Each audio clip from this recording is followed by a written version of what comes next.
Tension మొదలైపోతుంది, delivery time దగ్గరకు వస్తుంది అని చెప్పి ఫుడ్ చాలా మంది స్కిప్ చేస్తూ ఉంటారు. ఎలాంటి కేర్ తీసుకుంటే బాగుంటుంది మ్యామ్ ఆ టైంలో? లాస్ట్ 3 months ఎవరికైనా ప్రెగ్నెన్సీలో అన్నిటికంటే క్రూషియల్ టైం.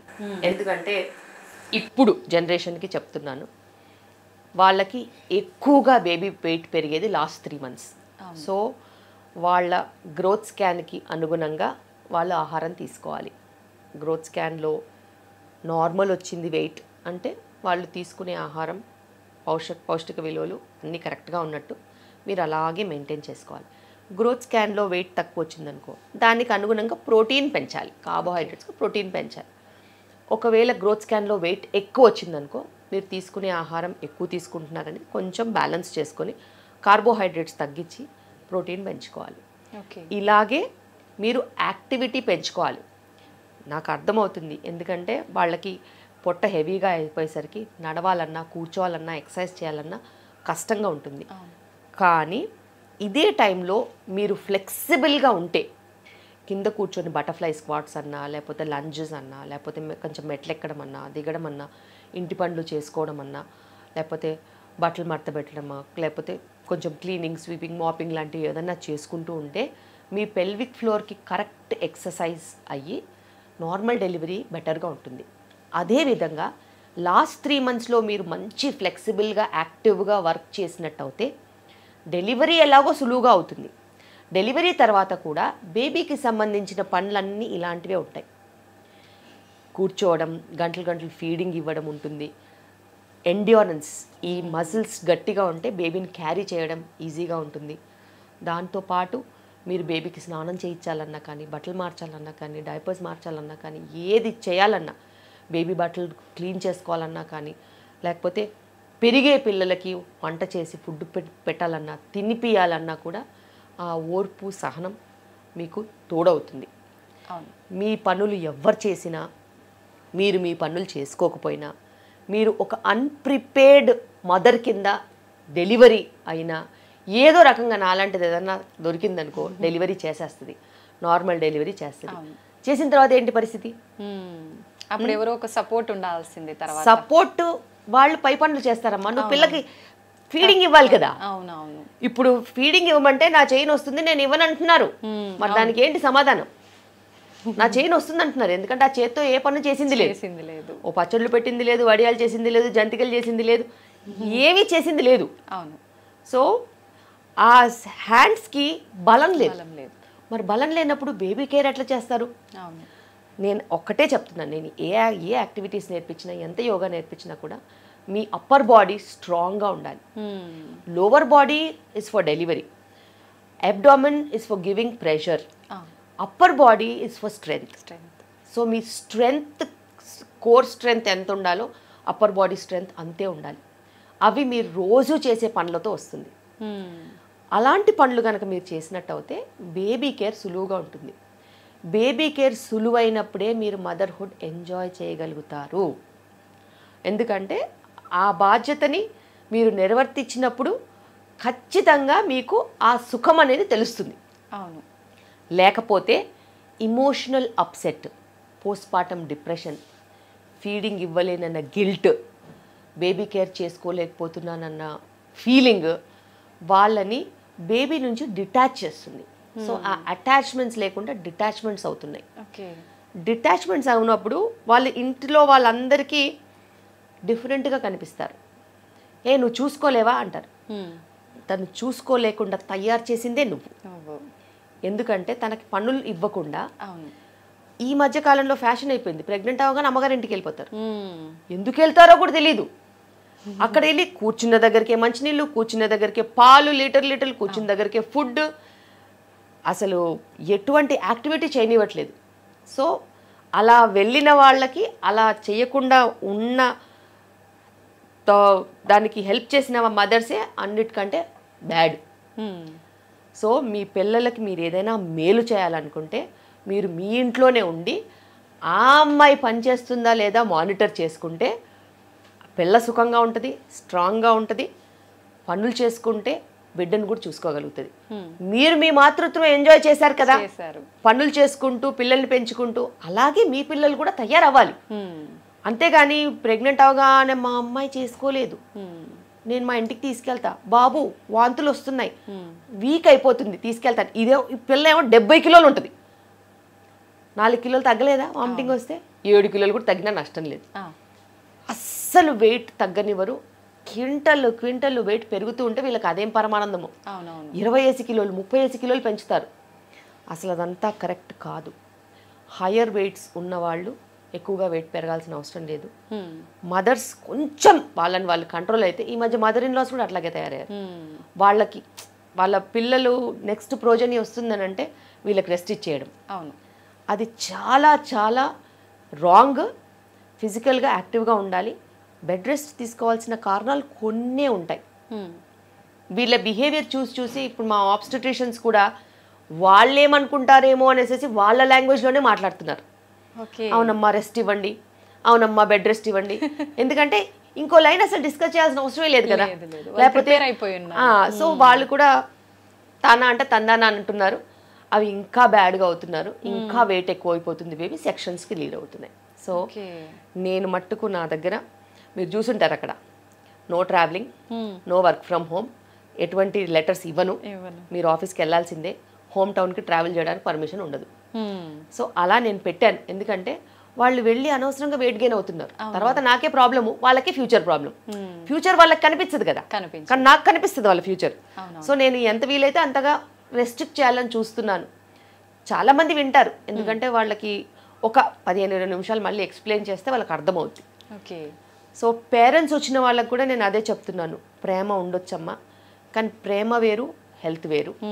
ప్రేమ ఉంటే మీరు డబ్బు రూపాన ఆమెకి ఏదైనా ఇవ్వండి, వస్తువు రూపాన ఏదైనా ఇవ్వండి, అంతేకాని లడ్డూలు, ప్రేమతో సున్నుండ్లు, బెల్లం లడ్లు అలాంటివన్నీ చేసి పంపించొద్దు. పంపిస్తే ఆమె ఆరోగ్యం పాడవుతుంది.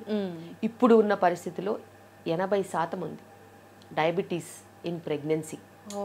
బికాస్ ఒకప్పుడంతా 35-40 kgsతో ప్రెగ్నెంట్ అయ్యేవాళ్ళు. ఇప్పుడు చూపించండి, 100లో ఒక్కరు కూడా ఉండట్లేదు అలా.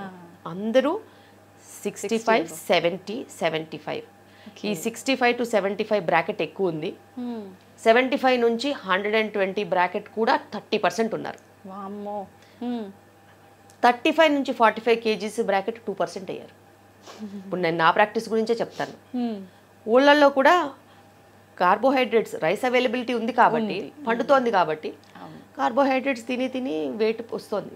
పిసిఓడి సమస్యలు వస్తున్నాయి. సో ప్రాబ్లమ్స్ అన్ని చోట్ల ఉన్నాయి. వాళ్ళు చూడట్లేదు, కనిపిస్తున్నాయి కానీ చూడట్లేదు. ఏ తల్లి అయినా కానీ తను ప్రెగ్నెంట్గా ఉన్నప్పుడు ఒక 35-40 kgs ఉన్నప్పుడు నువ్వెందుకు వెయిట్ పెరుగుతున్నావు ఇలాగా అని కూతుర్ని అడుగుతోందా? లేదు. కనీసం కూతురికి వంట నేర్పిస్తోందా? మరి వంట నేర్పించినప్పుడు నువ్వు ఎలా బతకాలో చెప్పలేనప్పుడు, బయట ఫుడ్ తింటున్నప్పుడు వారానికి ఒక్కసారికి మించి నువ్వు తినొద్దు అని చెప్పలేని పరిస్థితిలో ఉన్నప్పుడు వీళ్ళ ఆరోగ్యం వాళ్ళ చేతిలో ఎలా ఉంటుంది? ఉండదు. అది ఆలోచించాలి కదా వాళ్ళు. So home cooking is the first thing that should happen. చిన్న పిల్లల దగ్గర నుంచి పెద్దగా అయ్యేంత వరకు ఇంట్లో వంట అనేది చాలా ఇంపార్టెంట్. వాళ్ళకి రావాలి, వాళ్ళు స్వయం కృషి చేసి వండుకోగలగాలి. వేరే వాళ్ళు వండింది తింటే వెయిట్ పుట్ ఆన్ అవుతారు, వాళ్ళు క్వాలిటీగా ఫుడ్ తింటున్నారని నమ్మకం ఉండదు. మనం వంట చేసుకుంటే మనము ఆర్గానిక్ కొనుక్కోవచ్చు, నీట్గా కడుక్కోవచ్చు, పద్ధతిగా వండుకోవచ్చు. ఎంత నూనె పడుతుంది, ఎంత తింటున్నామో ఉంటుంది. మనం క్యాలరీస్ బర్న్ చేస్తాం కాబట్టి మనం తిన్నదానికి మనం లాభం, ఆరోగ్యంగా ఉంటాం. క్యాలిక్యులేషన్స్ అన్ని కరెక్ట్గా ఉంటాయి. వండే వాళ్ళు ఎప్పుడు ఎక్కువ తిన్నారు చూడండి. అవును. ఎందుకంటే వాళ్ళకి ఆ కష్టం తెలుసు. వండని వాళ్ళు, హోటల్లో వెళ్ళిన వాళ్ళు అడ్డదిడ్డంగా తింటారు. వాళ్ళు లావ్ అవుతారు. స్థూలకాయ సమస్యలతో పాటు వచ్చే బీపీలు, షుగర్లు, కొలెస్ట్రాల్, ఫర్టిలిటీ సమస్యలు, అన్ని ప్రాబ్లమ్స్ ఉంటాయి. కానీ ఇంట్లో పేరెంట్సే చెప్పాలి, ఖచ్చితంగా వాళ్ళని రెస్ట్రిక్షన్లో పెట్టాల్సిందే. మ్యామ్, నార్మల్ డెలివరీ విషయానికి వస్తే వన్స్ ప్రెగ్నెన్సీ కన్ఫర్మ్ అయిన దగ్గర నుంచే మనము ఆ ప్లానింగ్ అనేది ఉండాలంటారా?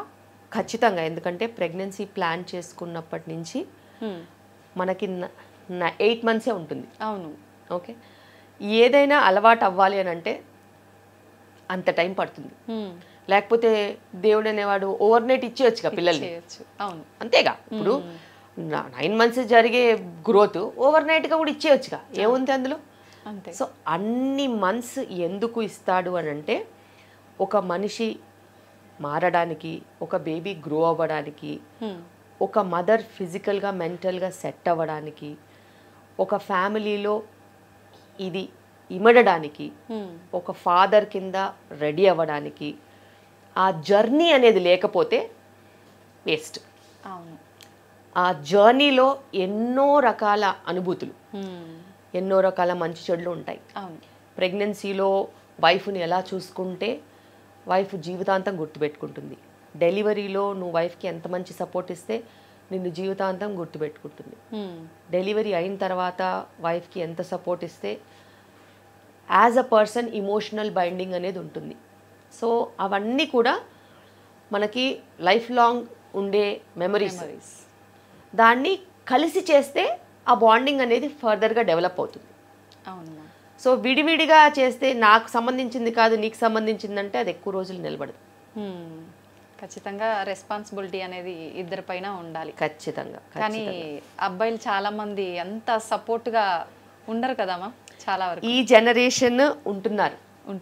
ఎందుకంటే నేను చూస్తున్నాను కదా, వాళ్ళు చెకప్స్కి వస్తారు, యోగా క్లాసెస్కి వస్తారు, ఈవెంట్స్కి వస్తారు, ట్రైన్ అవుతారు, డెలివరీ టైంలో లేబర్ సపోర్ట్ వస్తారు, నొప్పి ఉన్నప్పుడు కొంచెం మసాజెస్కి హెల్ప్ చేస్తారు, డెలివరీ అయిన తర్వాత బేబీ కేర్కి కూడా హెల్ప్ చేస్తున్నారు, మదర్ రెస్ట్ తీసుకునేలాగా వాళ్ళు కూడా వర్క్ చేసుకుంటూ హెల్ప్ చేస్తున్నారు. సో అలా మార్పు అనేది రావాలి. ఎందుకంటే ఇప్పుడు ఆడవాళ్ళు మగవాళ్ళు ఇద్దరు వర్క్ చేస్తున్నారు కాబట్టి ఇద్దరు ఇంటి పని చేసుకోవాలి, ఇద్దరు పిల్లల బాధ్యత తీసుకోవాలి. సో ఇప్పుడు జనరేషన్ ఖచ్చితంగా చేంజ్ అవుతున్నారు, అందులో డౌట్ లేదు. వాళ్ళ ఇంట్లో వాళ్ళ మదర్ ఏం చెప్పినా నీకెందుకురా ఈ పని అని చెప్పినా కూడా వాళ్ళ మదర్ది వింటూ సరే అమ్మా అని అంటూ మళ్ళీ భార్య దగ్గరకు వచ్చి సపోర్ట్ అనేది ఇస్తున్నారు. బికాస్ అటు నో అని చెప్పరు, ఇటు నో అని చెప్పరు. వాళ్ళు లౌక్యంగా ఉండాలంటే ఇద్దరికి నో చెప్పొద్దు, ఇద్దరు చెప్పింది ఫాలో అవ్వాలి, తనకు నచ్చింది తను చెయ్యాలి. తన బాధ్యత పిల్లల వైపు ఈక్వల్గా ఉంది కాబట్టి తను బిడ్డలని ఖచ్చితంగా చూసుకోవాల్సిందే, ఇంటి పని కూడా ఖచ్చితంగా చేయాల్సిందే. ఓకే మ్యామ్, నార్మల్ డెలివరీ అవ్వాలి అని అంటే కొంతమందికి పెయిన్స్ వాటంతట అవే రావు, ఇంజెక్షన్స్ ద్వారా పెయిన్స్ వస్తూ ఉంటాయి. అంటే అలా వచ్చిన వాళ్ళకి కూడా నార్మల్ డెలివరీ అయ్యే అవకాశాలు ఉంటాయా మ్యామ్? నార్మల్ డెలివరీకి కావాల్సింది ఏంటంటే ఒక కరెక్ట్ బేబీ, మంచి పెల్విస్, మంచిగా ఓపెన్ అయ్యే సర్విక్స్. ఓకే. ఇప్పుడున్న టెక్నాలజీలో పెయిన్స్ ఏముంది, బోలెడు మెడిసిన్స్ ఉన్నాయి. అవును. ఓకే. ఎప్పుడైతే వాళ్ళ బేబీ హెడ్ కిందికి వచ్చేసి సర్విక్స్ అనేది 2 centimeters అలా ఓపెన్ అయ్యి దారి అనేది మంచిగా ఓపెన్ అయినప్పుడు మేము 37-38 weeks అయిపోయిన తర్వాత, యూజువల్గా 38 weeks అయిపోయేసరికి ఇదంతా అవుతుంది. వాళ్ళని అడ్మిట్ చేసుకొని సేఫ్గా ఉమ్మునీరు అది పడిపోకుండా బ్లీడింగ్ అయ్యి ఇంట్లో ఏదో కంగారు పడిపోయి ఇలా కాకుండా నేనైతే ఫైండింగ్స్ మంచిగా ఉంటే అడ్మిట్ చేసుకొని నెక్స్ట్ డే నా పర్యవేక్షణలోనే నైట్ అంతా కొంచెం ఎక్సర్సైజెస్ చేయించి కాస్త రెస్ట్ ఇచ్చేసేసి డే టైంలో డెలివరీస్ చేస్తాను. ఓకే. అలాగే మనకి వాళ్ళకు కూడా ఒక సెక్యూరిటీ ఉంటుంది, సేఫ్టీ ఉంటుంది, కంగారు ఉండదు, ఏదైనా ఎమర్జెన్సీలు ఏమన్నా అయిపోతుందని భయం ఉండదు. అలాగని కొంతమంది 37-38 weeks 39 weeksలో కూడా లేబర్లో వచ్చేస్తారు. సెకండ్ డెలివరీస్ వాళ్ళందరూ ఇలా లేబర్లో వస్తూ ఉంటారు, వాళ్ళని యథావిధిగా డెలివరీ చేస్తాం. అలా.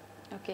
చాలామంది పెద్దవాళ్ళు కూడా చెప్తుంటారు వెంటనే పెయిన్స్ రాగానే హాస్పిటల్కి వెళ్తే నార్మల్ డెలివరీస్ చాలా తక్కువగా చేస్తుంటారు, పెయిన్స్ ఎక్కువ వచ్చిన తర్వాత వెళ్దాము అని చెప్పి. దాని గురించి ఏం చెప్తారు? బేసిక్గా మీరు చూస్ చేసుకునే డాక్టర్ నార్మల్ డెలివరీస్ చేస్తుందా లేదా చాలా ఈజీ కనుక్కోవడం.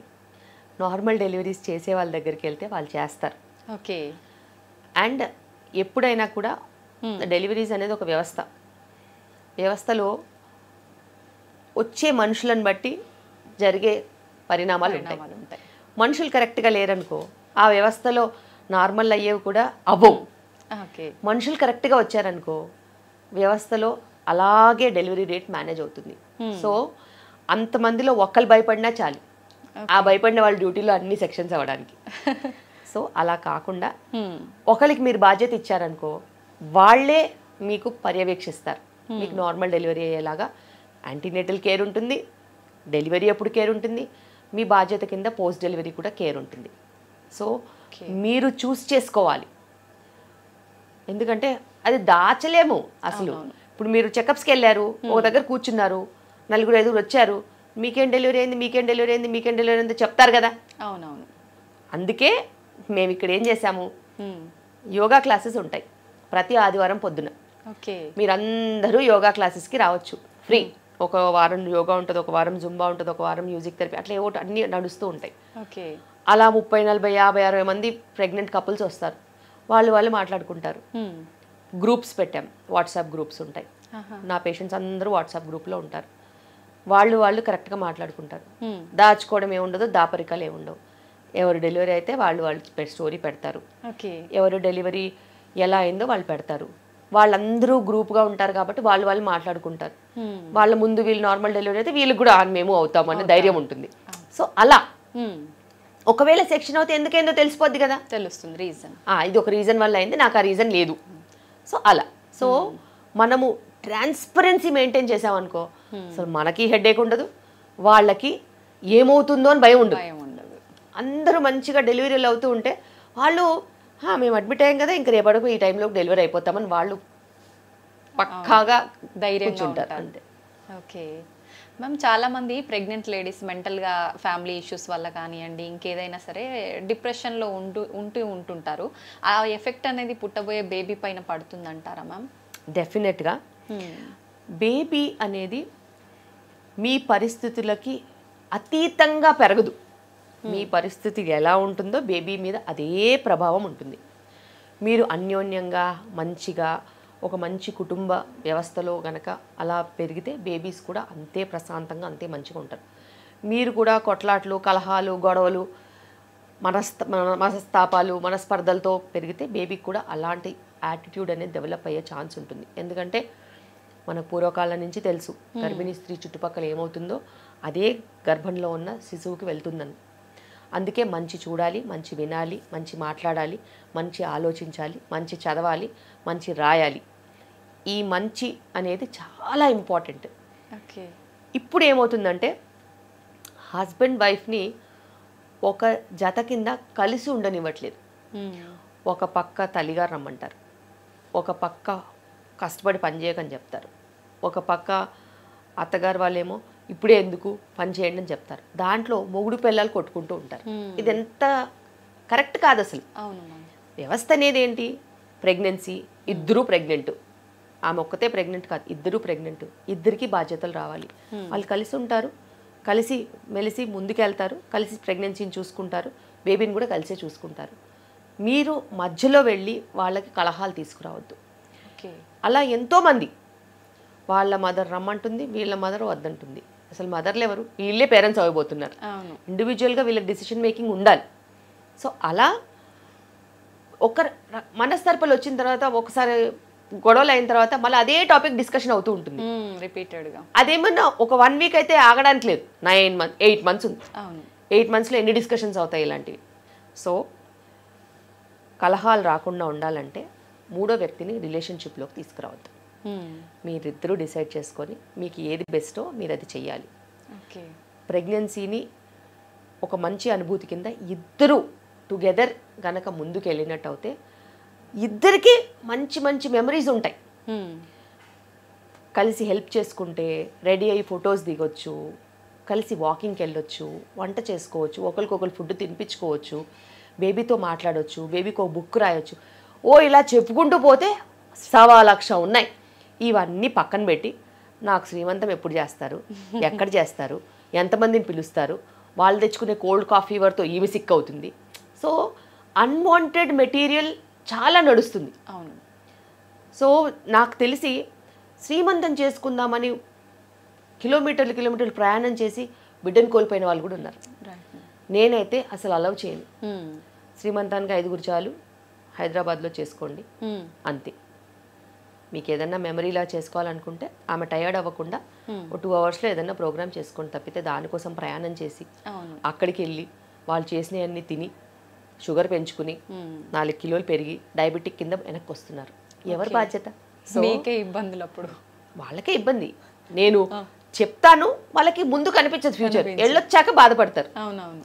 సో ఇలాగే ప్రయాణాలు చేసి నార్త్ ఇండియన్స్ కూడా హైదరాబాద్లో ఉంటారు కాబట్టి రాజస్థాన్ అని, మధ్యప్రదేశ్ అని, కోల్కతా అని వెళ్ళిన వాళ్ళు ఎంతోమందిని బిడ్డను పోగొట్టుకుని అక్కడి నుంచి ఫోన్ కాల్ చేసి నాకు పెయిన్ వస్తుంది ఏం చేయాలి డాక్టర్ అంటే, మీరు ప్రయాణం ఎందుకు చేశారు అని అంటే ఎమర్జెన్సీ ఉండి రావాల్సి వచ్చిందన్న. ఒక ప్రెగ్నెంట్ ఉమెన్కి ఎమర్జెన్సీ అంటూ ఏముండదు, ప్రెగ్నెన్సీయే ఎమర్జెన్సీ. ఇంకా వేరే ఎవరన్నా ప్రయాణం చేయొచ్చు, కానీ ప్రెగ్నెంట్ ఉమెన్ నేను అలౌ చేయను, ఎందుకంటే నేను అలాంటి ఎక్స్పీరియన్సెస్ చూశాను కాబట్టి. ఒకప్పట్లాగా సర్విక్స్లు స్ట్రాంగ్గా లేవు, అంతా కల్తీ ఫుడ్, అంత స్ట్రాంగ్గా బాడీస్ లేనప్పుడు మనం వాటికి అన్నెసెసరీ ఛాలెంజెస్ ఇవ్వద్దు. ఓకే మ్యామ్, డెలివరీ టైం దగ్గర వచ్చే కొద్దీ కడుపులో బేబీ మూమెంట్స్ తగ్గుతుంటాయి అని చెప్తుంటారు. నిజంగా అలా జరుగుతుందంటారా, లేక అది వాళ్ళ అపోహ అంటారా? లేదు, ఎప్పుడైనా కానీ డెలివరీ సమయం వచ్చేసరికి ఉమ్మునీరు అనేది కొంచెం తగ్గుతూ ఉంటుంది. ఉమ్మునీరు తగ్గినప్పుడు అది స్వతహాగా బ్లడ్ సప్లై ప్లసెంటా కొంచెం మెచ్యూర్ అవుతూ ఉంటే వాటర్ అనేది కొంచెం తగ్గుతుంది. తగ్గినప్పుడు బేబీ మూవ్ అవ్వడానికి ఎక్కువగా ప్లేస్ ఉండదు కాబట్టి కొంచెం మూమెంట్స్ కొంచెం రెస్ట్రిక్ట్ అవుతాయి. అండ్ బేబీస్ కూడా చాలా తెలివిగా కొన్ని గంటలు ఎక్కువ పడుకుంటాయి. సో మూమెంట్స్ లేకపోయేసరికి మదర్ కంగారు వచ్చేస్తాయి. సో అప్పుడు మేము చెప్తాము, ఏదైనా వేడివేడిగా తాగితే మూమెంట్స్ వస్తాయి, లేకపోతే ఏదైనా మ్యూజిక్ వింటే మూమెంట్స్ వస్తాయి, కొంచెం ట్రై చేయండి అని చెప్తాం. అలాంటి సమయాల్లో మళ్ళీ మూమెంట్స్ వచ్చేస్తాయి.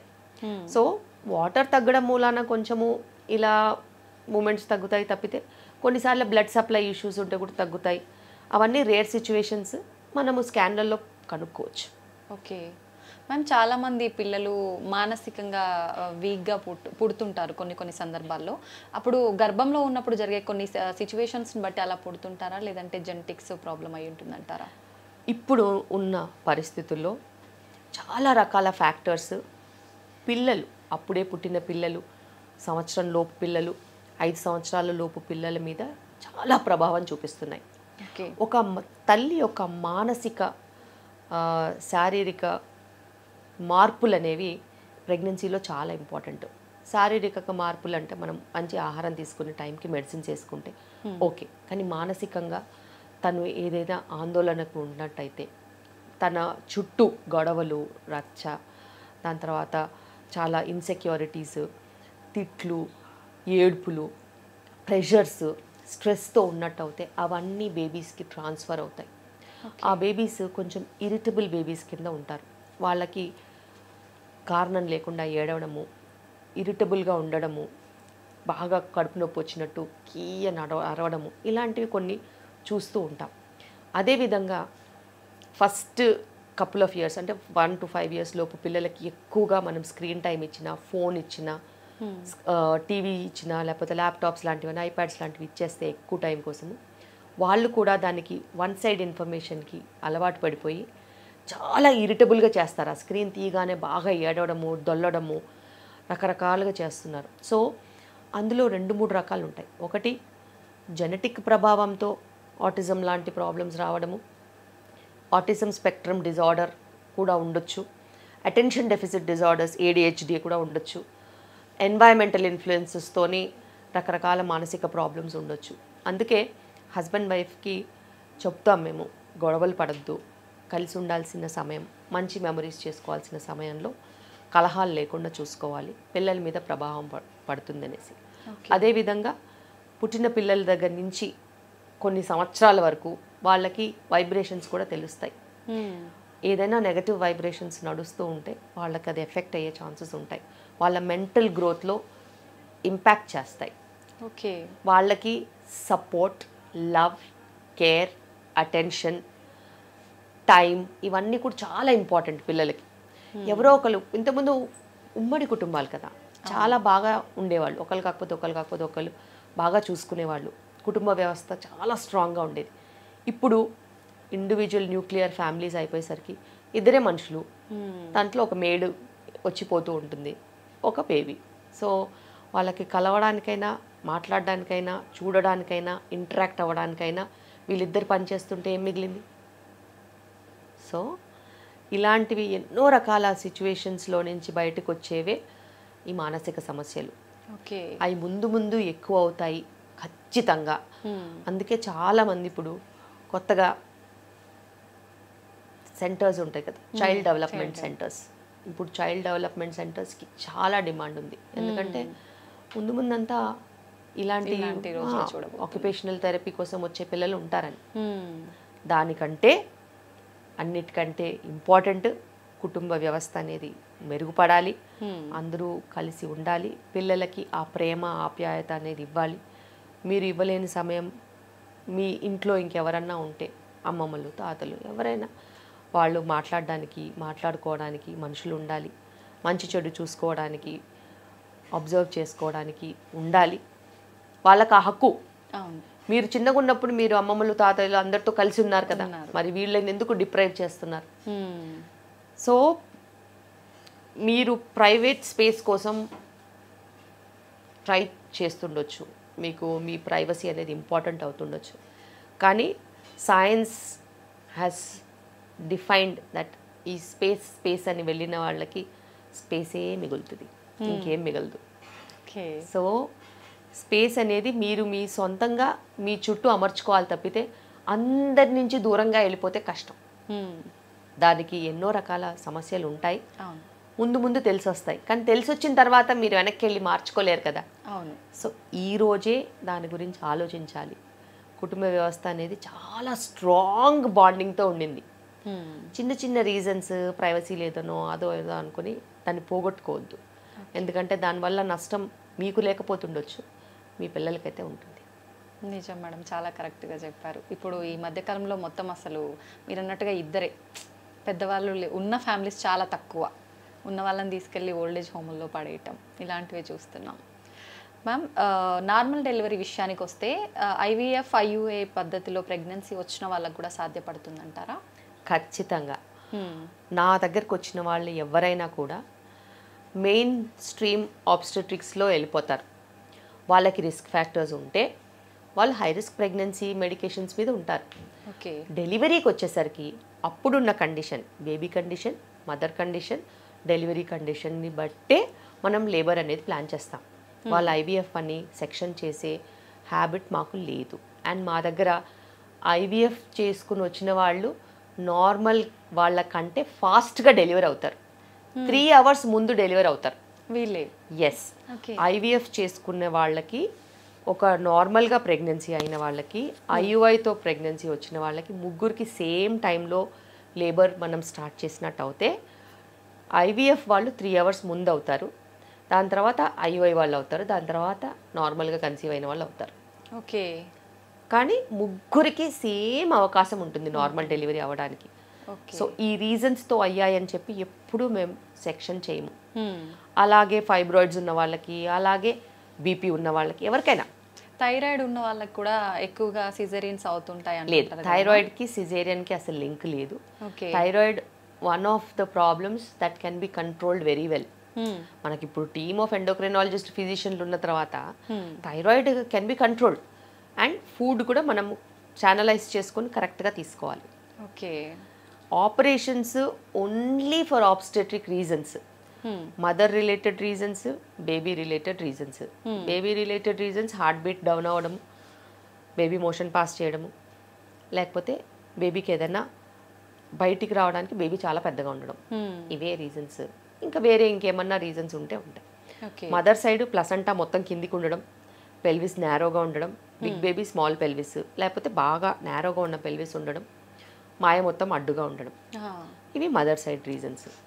సో ఇలాగా ఏదైనా హై కార్డియాక్ అబ్నార్మాలిటీ ఉన్న మదర్స్ ఏమన్నా ఉంటే వాళ్ళకి లేబర్ లోడ్ తట్టుకోకపోవడం, అలాంటివి ఏమన్నా ఉంటే సెక్షన్ చేయాల్సిన అవసరం వస్తుంది. లేకపోతే ట్రిప్లెట్స్ లాంటివి ఏదన్నా ఉంటే తప్పితే, ట్విన్స్ కూడా ఒక బేబీ హెడ్ డౌన్ ఉంటే నార్మల్ అవుతుంది, ఆ ప్రాబ్లం లేదు. సో ఇలా కొన్ని స్పెసిఫిక్ రీజన్స్ తప్పితే మనము వేరే ఏమీ రీజన్స్ ఉండవు. ఓకే. ఒకప్పటి కాలంలో అయితే ట్విన్స్ అయినా కూడా ఖచ్చితంగా నార్మల్ డెలివరీ అంటే వాళ్ళకి తెలిసేది కాదు కదా. ఇప్పుడు తెలిసి భయం ఇండ్యూస్ చేసి ముందు నుంచే పెడుతున్నారు. ఓకే. ఓకే. సో ఆ భయంతోనే సగం టైమ్స్ గ్రో అవ్వట్లేదు. అవునవును. ఇప్పుడు ఇద్దరు బిడ్డలు ఉన్నా కానీ ప్రెగ్నెన్సీ గ్రో అయ్యే ఛాన్సెస్ ఉన్నాయి. మనం తీసుకోవాల్సిన జాగ్రత్తలు తీసుకునే టైంకి తీసుకోవాలంతే. ఓకే. అలా. సో నేను దెబ్బతిన్నాను కాబట్టి నేను ట్విన్స్ వాళ్ళకి ప్రత్యేకంగా కొంచెం కేర్ ఎక్కువ తీసుకొని వాళ్ళకి ఎక్కువగా ఎన్ఫోర్స్ చేసి మానిటర్ చేసుకుని వాళ్ళకి నార్మల్ డెలివరీ అవకాశం ఉంటే కూడా నేను నార్మల్ డెలివరీస్ చేస్తాను. ఓకే అంతే. మ్యామ్, ప్రెగ్నెన్సీ అనగానే చాలా రకాల మూడ్ స్వింగ్స్ ఉంటుంటాయి. ట్విన్స్ విషయానికి వస్తే ఫుడ్ కానీ ప్రతి ఒక్కటి కూడా ఎక్కువ తీసుకోవాల్సి ఉంటుందా అనే ఒక సందేహం చాలా మందిలో ఉంటుంది. ఎలా ఉంటుంది వీళ్ళకి వాళ్ళకి డిఫరెన్స్ అని? ఎలా ఉంటుంది మ్యామ్? బేసిక్గా ఒక పాతకాలంలో ఆడవాళ్ళు బేసిక్గా వంట అదంతా చేసి ఇంటి పని అదంతా చేసి మగవాళ్ళందరూ తిన్నాక మిగిలిపోయిన ఫుడ్ తినేవాళ్ళు. సో వాళ్ళకి న్యూట్రిషన్ అనేది ఉండేది కాదు. ఓకే. అండ్ ఇంట్లో అందరికన్నా లాస్ట్గా తినేవాళ్ళు. ఫస్ట్ తినే ప్రెగ్నెంట్ ఉన్నా కూడా ఫస్ట్ తినే క్వశ్చనే లేదు లాస్ట్. ప్రీవియస్ కొన్ని జనరేషన్స్ చూసినట్టయితే మీ మదర్ వాళ్ళకు కూడా అదే పరిస్థితి ఉంది. కానీ ఇప్పుడు అలా కాదు. ఇప్పుడు మీరు వంట చేసుకోవచ్చు, మీ చాయిస్ ఆఫ్ ఫుడ్ మీరు తినొచ్చు, మీరు డాక్టర్ చెప్పింది తినొచ్చు, మీరు అందరికన్నా ముందు తినొచ్చు. సో ఫుడ్ అసలు క్రైటీరియానే కాదు నా పేషెంట్స్కి వచ్చేసరికి. ఇప్పుడు పల్లెటూర్లలో కూడా ప్రెగ్నెన్సీ అని అంటే వాళ్ళకి కొంచెం స్పెషల్గా చూసుకోవడం, పెట్టడం, ఫుడ్ సర్వ్ చేయడం, ఆ ప్రయారిటీ ఇవ్వడం అనేది చేస్తున్నారు. అవును. కానీ వాళ్ళు ఒక్కటి గుర్తుపెట్టుకోవాలి ఏంటంటే ప్రెగ్నెన్సీలో 300 క్యాలరీస్ కంటే బేబీకి ఎక్స్ట్రా అవసరం లేదు. ఓకే. సో అట్లా 2 బేబీస్ అనుకున్నా కానీ 600 క్యాలరీస్ కంటే ఎక్కువ లేదు. ఇప్పుడు తినడమే 3000 క్యాలరీలు పైన తింటున్నారు. నిజం. పని మట్టుకు 1000 క్యాలరీస్ కూడా వర్క్ బర్న్ చేసే పని చేయట్లేదు. లేదు. అవును. సో ఈ లెక్క అండర్ న్యూట్రిషన్ క్వశ్చన్ లేదు, రైట్ న్యూట్రిషన్ ప్రశ్న అనేది ఉంటుంది. ఓకే. మంచి ప్రోటీన్ తీసుకోవాలి, కార్బోహైడ్రేట్స్ కూడా కాంప్లెక్స్ కార్బ్ తీసుకుని వైటమిన్స్ న్యూట్రిషన్ ఉన్న ఫ్రెష్ ఫుడ్ తీసుకుంటే బాగుంటుంది. ఓకే. అండ్ ఈ పచ్చళ్ళతో అన్నం తినడాలు ఇలాంటివి ఎక్కువ చేయొద్దు. Because nutritionally 0 calories. జ్యూసులు తాగేయడాలు వీటి వల్ల ఎటువంటి లాభం ఉండదు. ఒక ఫ్రూట్లో ఉన్న లాభము ఎప్పుడూ జ్యూస్లో రాదు. So pregnant women stop drinking juices. So ఇది చాలా చాలా ఇంపార్టెంట్. పీనట్స్లో ఉన్న వాల్యూ న్యూట్రిషన్ ఆల్మండ్స్లో కూడా సేమ్ ఉంటుంది. So almonds, walnuts, cashew nuts ఇవన్నీ తినాల్సిన అవసరం లేదు. ఉత్త పల్లీల్లో కూడా అంతకన్నా ఎక్కువ బలం ఉంటుంది. సో ప్రిఫరెన్షియల్ ట్రీట్మెంట్ అవసరం లేదు. బేసిక్గా ఉన్న దాంట్లోనే మనం శుభ్రంగా తినొచ్చు. అండ్ ట్విన్స్ కూడా అబ్బోమంటూ న్యూట్రిషన్ ఏమి అక్కర్లేదు. కానీ హెవీనెస్ ఉంటుంది కాబట్టి వాల్యూమ్ ఆఫ్ ఫుడ్ ఒకేసారి పోదు.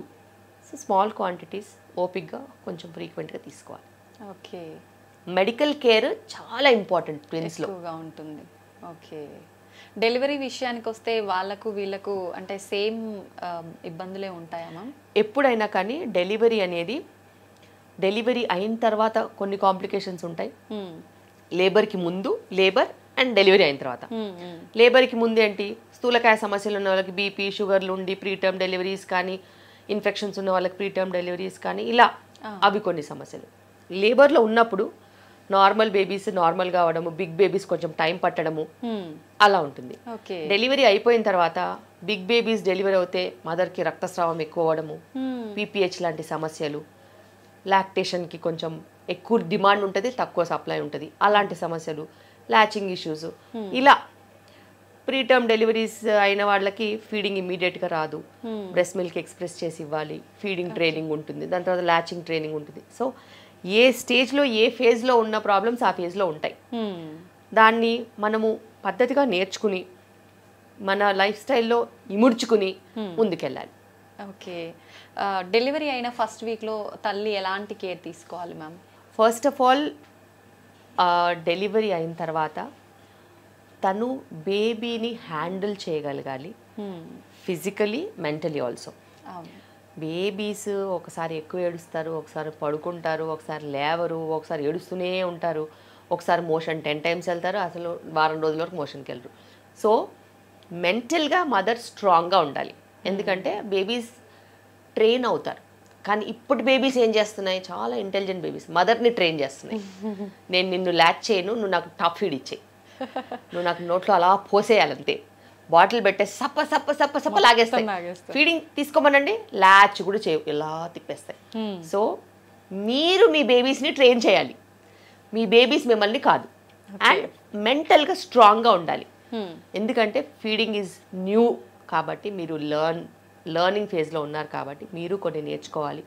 బేబీకి కూడా కొంచెం కంఫర్ట్ ఇవ్వాలి, ఆ పొజిషనింగ్ అదంతా అర్థం అవ్వాలి. లాక్టేషన్ సపోర్ట్ తీసుకోవచ్చు కావాలనుకుంటే. నేర్చుకుంటూ ఉంటే మీరు అలవాటు అవుతారు. అమ్మో నొప్పి, అమ్మో అలసట, అమ్మో చేయి నొప్పి ఇలాంటివి ఏవి దరిదాపుల్లో రానివ్వద్దు. నేను చేయగలుగుతాను, నా వల్ల అవుతుంది, నా బేబీ నాకు చాలా ఇంపార్టెంట్, నేను బేబీ కోసం ఏమైనా చేస్తాను, నా బేబీ నా కోసము అకామిడేట్ అవుతుంది, ఇద్దరం సుఖంగా నెక్స్ట్ ఫ్యూ మంత్స్ మా జర్నీ మేము ముందుకు తీసుకెళ్తాం. ఇలాంటి వర్డ్సే ఆలోచించాలి. నా వల్ల అవ్వట్లేదు, బేబీ తాగట్లేదు అంటే బేబీ తాగదు. సో ఆ negative vibes. Okay. So anything negative చెప్పొద్దు, ఆల్వేస్ పాజిటివ్ చెప్తే బేబీ అలాగే ట్రైన్ అవుతుంది. అండ్ బేబీ మనం ఏం చెప్పినా అర్థం చేసుకోగలుగుతుంది. బికాస్ బేబీ మీ వాయిస్ రికగ్నైజ్ చేస్తుంది, బేబీ మీ ఇమోషన్స్ రికగ్నైజ్ చేస్తుంది, బేబీ మీ ఫీల్ రికగ్నైజ్ చేస్తుంది, బేబీ మీ టచ్ రికగ్నైజ్ చేస్తుంది. So they are very intelligent and they know everything. So అలాంటప్పుడు నువ్వు పాజిటివ్ ఇమోషన్స్ ఇస్తే బేబీ నీకు అనుగుణంగా ట్రైన్ అవుతుంది. బేబీస్ ఏం చేస్తున్నాయంటే బేబీ కంఫర్ట్ కోసం, వాటికి మంచి చెడులు తెలియదు, బేబీ కంఫర్ట్ కోసము, బేబీ తన లైఫ్ తను బతకడం కోసము, తన లైఫ్ తను ఆ సర్వైవింగ్ ఇన్స్టింక్ట్ అంటాం కదా, దానికోసము ఫాస్ట్గా వచ్చే మిల్క్ని ప్రిఫర్ చేస్తుంది, త్వరగా ఇచ్చే మిల్క్ని ప్రిఫర్ చేస్తుంది. కానీ అది తనకు తెలియదు కదా. మనం మంచిగా ట్రైన్ చేసుకోవాలి.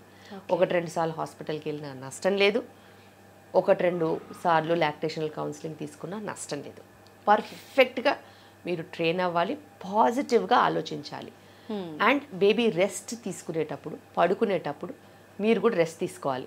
మీరేం చేస్తారు, బేబీ పడుకుంటే అలా బేబీని చూస్తూ కూర్చుంటారు, కాసేపు ఫోటోలు తీసుకుంటారు, కాసేపు అటు ఇటు కాలక్షేపం చేసి ఫోన్లో మాట్లాడి తిరుగుతారు.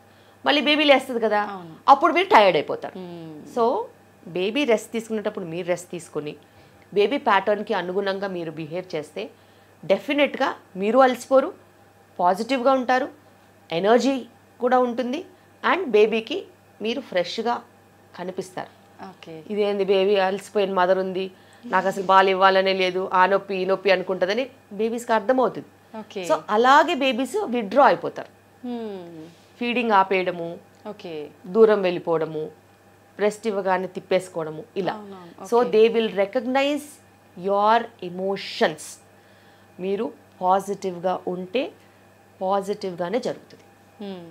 ఓకే మ్యామ్, బేబీ డ్రాపింగ్ అంటూ ఉంటారు, ప్రెగ్నెన్సీ ఉమెన్ దీన్ని గుర్తించడం సాధ్యపడుతుందంటారా?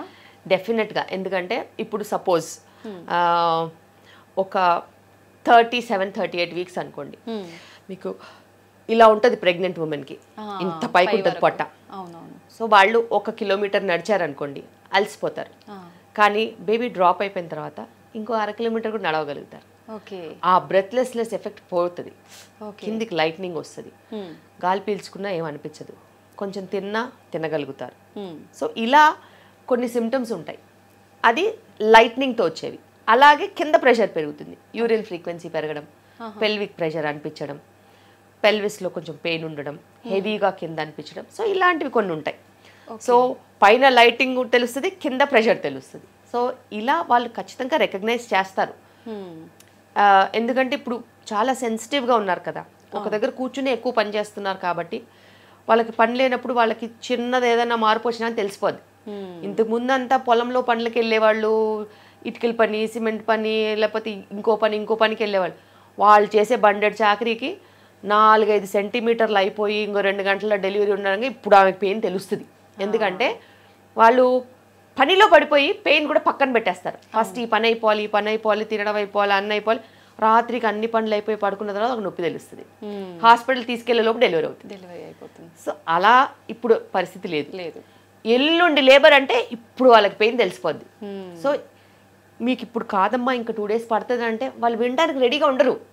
ఐఎమ్ హ్యావింగ్ పెయిన్ అంటే ఇది పెయిన్స్ కాదు, జస్ట్ ఫాల్స్ పెయిన్స్. ఒక 2 days తర్వాత ఒరిజినల్ పెయిన్స్. 2 days ఇలా ఉంటుందా, నా వల్ల కాదు, నేను 2 days ఇలా ఉండే. అసలు ఆ టైం మీరు ఓపికతో ఉంటే డెఫినెట్గా ప్రోగ్రెస్ అవుతుంది. అసలు నిజంగా లేబర్ పెయిన్కి నార్మల్ పెయిన్ని ఎలా గుర్తించవచ్చు మేడం? డిఫరెన్స్ ఏముంటుంది? ఖచ్చితంగా చాలా డిఫరెన్స్ ఉంటుంది. ఎందుకంటే నార్మల్ పెయిన్ అనుకో ఒక షాక్ లాగా వస్తుంది, మేబీ 5 నిమిషాలు, 10 నిమిషాలు, అరగంట, గంట ఉంటుంది, మళ్ళీ వెళ్ళిపోద్ది. ఓకే. లేబర్ పెయిన్ అనుకో వచ్చిన పెయిన్ ఇంత ఫోర్స్తో వస్తుంది, నెక్స్ట్ ఒక అరగంటకి ఇంత అవుతుంది, దాని తర్వాత ఇంకో అరగంటకి ఇంత అవుతుంది, keeps on increasing, step up అవుతుంది. ఓకే. ఫోర్స్ స్టెప్ అప్ అవుతుంది, పెయిన్ ఇంక్రీజ్ అవుతుంది, ఫ్రీక్వెన్సీ ఇంక్రీజ్ అవుతుంది, అండ్ పెయిన్ వచ్చినప్పుడు డ్యూరేషన్ కూడా ఇంక్రీజ్ అవుతుంది. సో దానికి దీనికి చాలా తేడా ఉంటుంది. ఓకే. మీకు ఏమైనా చిన్న పెయిన్ ఉన్నప్పుడు చెప్తే వింటారు. నిజంగా లేబర్ పెయిన్స్ వచ్చినప్పుడు కూర్చోలేరు, నించోలేరు, మీరు ఏం కాదు అని చెప్తే మిమ్మల్ని కొడతారు.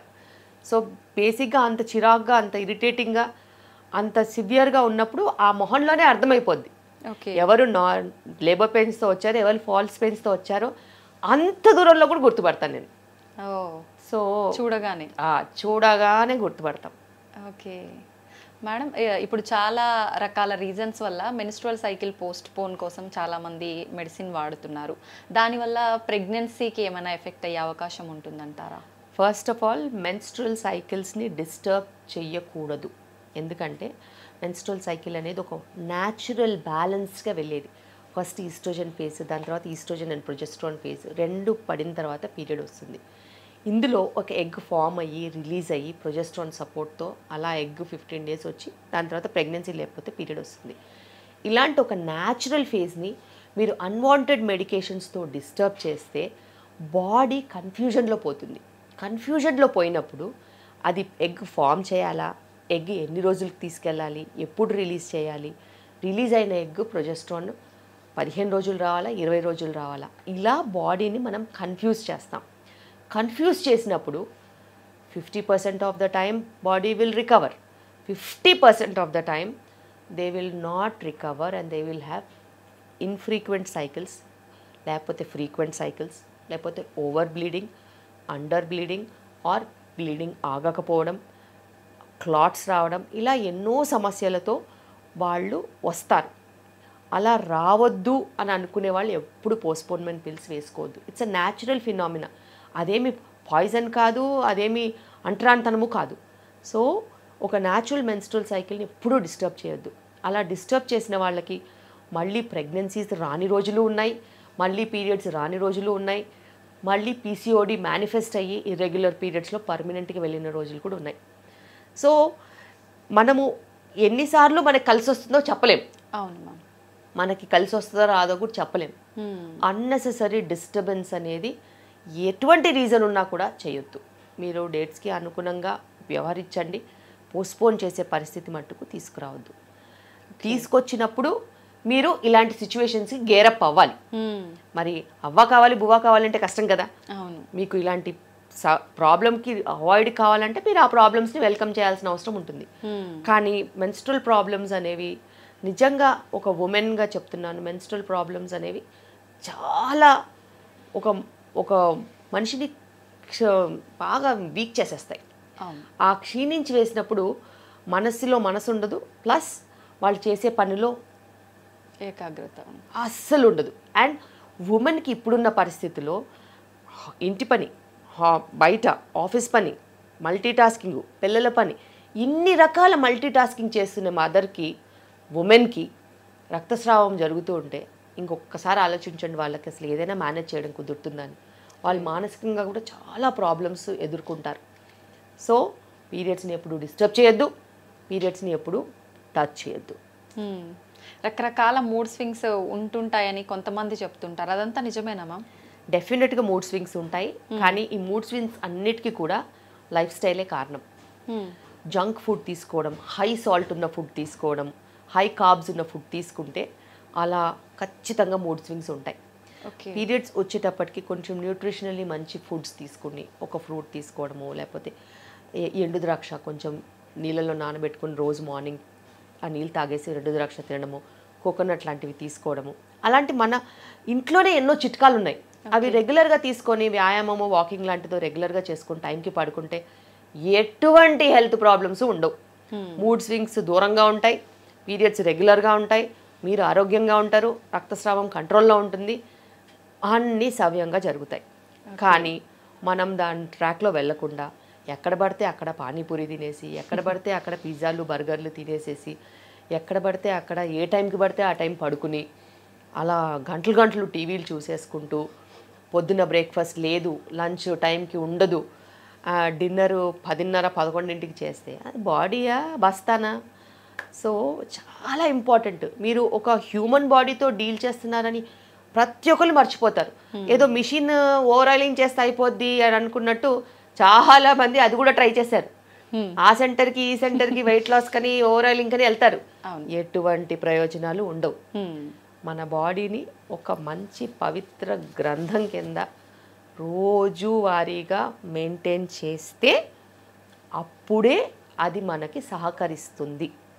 ఒక పుణ్యక్షేత్రం కింద చూసుకుంటేనే అది మనని కాపాడుతుంది.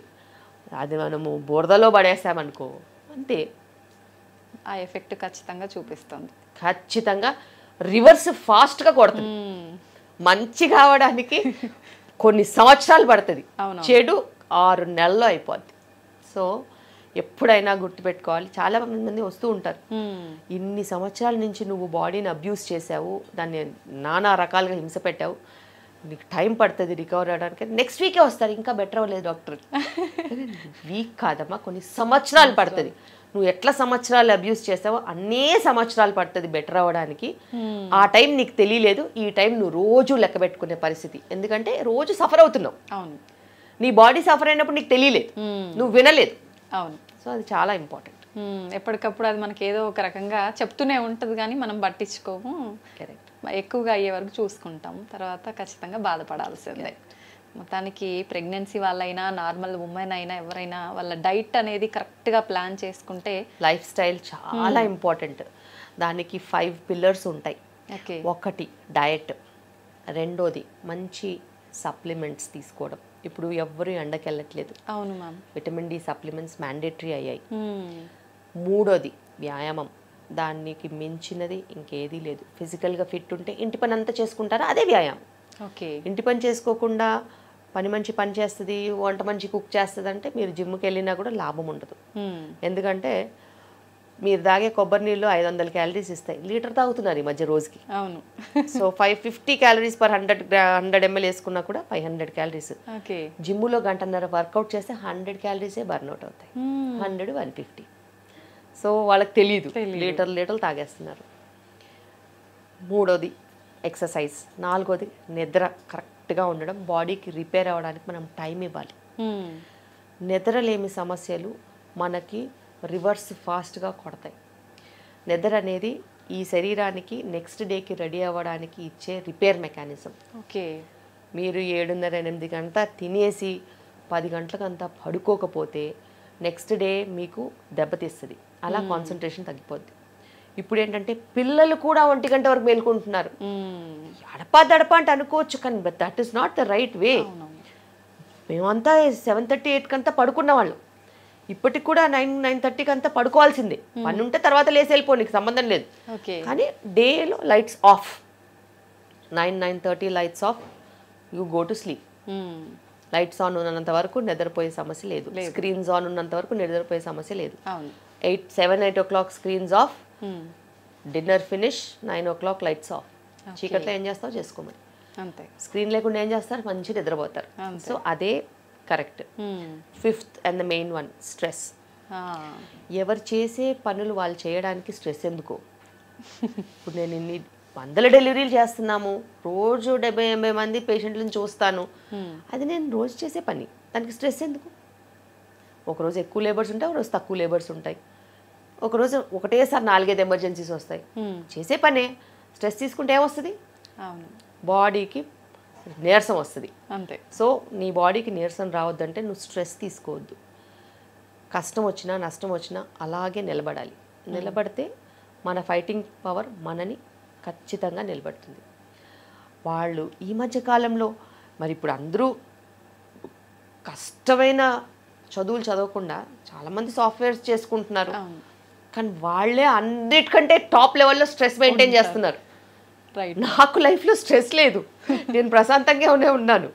నేను చేసే పని నేను చేసుకుంటాను, అర్ధరాత్రైనా లేసి వస్తాను, హాయిగా పని చేసుకుంటాను, వెళ్ళిపోతాను, మళ్ళీ పడుకుంటాను. ఇప్పుడున్న కాలంలో స్ట్రెస్ మ్యాక్సిమం ఉండేది సాఫ్ట్వేర్ వాళ్ళకి. అనుకోని టైమింగ్స్లో వర్కింగ్, అనుకున్నంతకన్నా ఎక్కువగా లోడ్ తీసుకోవడము, మైక్రో మేనేజ్మెంట్, చాలామందిని మేనేజ్ చేయాలి కాబట్టి వాళ్ళకి రకరకాల స్ట్రెస్ఫుల్ సిచ్యువేషన్స్. అందరూ స్ట్రెస్ అని వస్తారు, ఇదేనికమ్మా స్ట్రెస్ అని అడుగుతాను నేను. నాకు అర్థం కాలేదు, నువ్వు ఏమన్నా అర్ధరాత్రి ఎమర్జెన్సీస్ ఉంటాయి నీకంటే, నువ్వు ఎవరినన్నా ప్రాణం కాపాడుతున్నావా, పోనీ ఎవరైనా కార్డియాక్ సర్జన్ లాగానో నా లాగానో కత్తి మీద సామ్ లాగా డెలివరీలు చేస్తున్నావో ఇద్దరు ప్రాణాలు నీ చేతిలో ఉన్నట్టు ఏమీ లేదు. మరి నీకు ఎందుకమ్మా స్ట్రెస్ అని అడుగుతాను. నథింగ్, రీజన్ లేకుండా స్ట్రెస్, రీజన్ లేకుండా స్ట్రెస్. సో అదొక పెనుభూతంలాగా తయారైంది. అవును మ్యామ్. సో స్ట్రెస్ మేనేజ్మెంట్కి కూడా ఇప్పుడు రకరకాల టెక్నిక్స్ చెప్పాల్సి వస్తుంది. ఒక పెయింటింగో, ఒక మ్యూజిక్కో, లేకపోతే రిలాక్సేషనో, ఒక హాలిడేనో, ఒక ఫోటోగ్రఫీ, ఇట్లాంటి ఏదైనా హాబీ కల్టివేట్ చేసుకుంటే మీ స్ట్రెస్ మేనేజ్ అవుతుందని మనం చెప్పాల్సిన పరిస్థితి వస్తుంది. కానీ స్ట్రెస్ మేనేజ్ అయితే ఈ 4 ఈ స్ట్రెస్ మీదనే బేస్డ్ ఉంటాయి. నువ్వు స్ట్రెస్డ్గా లేవనుకో, నువ్వు టైంకి తింటావు, అవును, టైంకి పడుకుంటావు, అంతో ఇంతో వ్యాయామం చేసుకుంటావు, అంతే, సప్లిమెంట్స్ మర్చిపోవు. సో నువ్వు స్ట్రెస్ఫుల్గా ఉంటే ఈ 4 పడిపోతాయి. అదొక్కటే మెయిన్ పిల్లర్ అయిపోయింది. సో ఆరోగ్యానికి 5 సూత్రాలు. అది మంచిగా ఉంటే బాగుంటాం, అది బ్రేక్ అయిందంటే దెబ్బతింటాం, over a period of time collapse అవుతాం. ఓకే. సో ఇప్పుడున్న ప్రతి ఒక్క ప్రాబ్లం, అది డయాబెటీస్ అయితేనేమి, బీపీ అయితేనేమి, కొలెస్ట్రాల్ అయితేనేమి, క్యాన్సర్స్ అయితేనేమి, లేకపోతే యాక్సిడెంట్స్ అయినా కూడా, anything, it is related to micro management of these 5 things. ఇవి సరిగ్గా లేకపోతే సిస్టమ్ కొలాప్స్ అయ్యేదే వీటి వల్ల. Thank you ma'am, thank you very much. చాలా వాల్యుబుల్ ఇన్ఫర్మేషన్ ఇచ్చారు మా అందరి కోసం, మీ టైంని కేటాయించి. Thank you ma'am. Thank you.